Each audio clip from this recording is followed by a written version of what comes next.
Gang, if there is one thing you should know about me, it is that I love, and I mean love, talking about things that I loved when I was younger. And if there was one thing aside from music that I loved more than anything in the world, it was Jacqueline Wilson. One thing that I love to do to help reconnect with my inner child is reread Jacqueline Wilson's books. And very recently, as in yesterday, I reread Bad Girls for the first time in God knows how many years. I mean, look how old this is. I've had this since I was about 7. All the pages are yellow. If you have read Bad Girls, you will know that Tanya, who's this little chick here, is absolutely obsessed with Nirvana and Kurt Cobain. She even has the little Topshop t-shirt that was everywhere in the 90s, and it got me thinking, what music would her characters listen to? Right, I'm kicking off with the big guns. Tracy Beaker. The story of Tracy Beaker was first published in 1991. I feel like she would have been a metalhead through and through. She's a bit of an angry gal. I feel like she'd really vibe with Enter Sandman by Metallica. Having said that, she'd like to think that she was all big and hard, but what she would really love is really soppy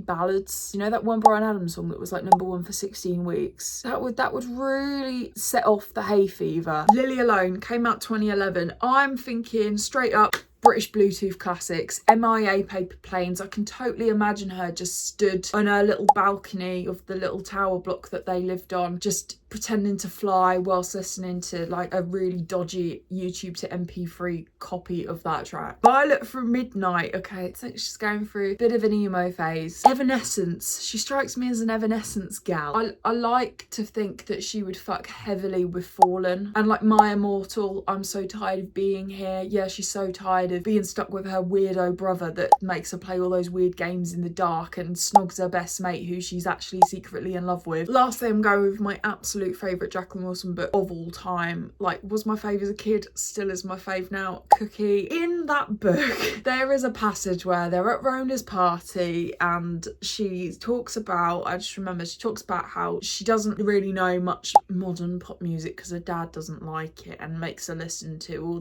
the old rock bands from years ago. Definitely listen to Status Quo. No, but there's another bit where it's at her actual birthday party and they go and see this show and there's this band in it called McTavish, and still to this day that makes me laugh because it's so obviously a rip-off of McFly. So I like to think because it was the 2000s, she probably would have been a McFly gal.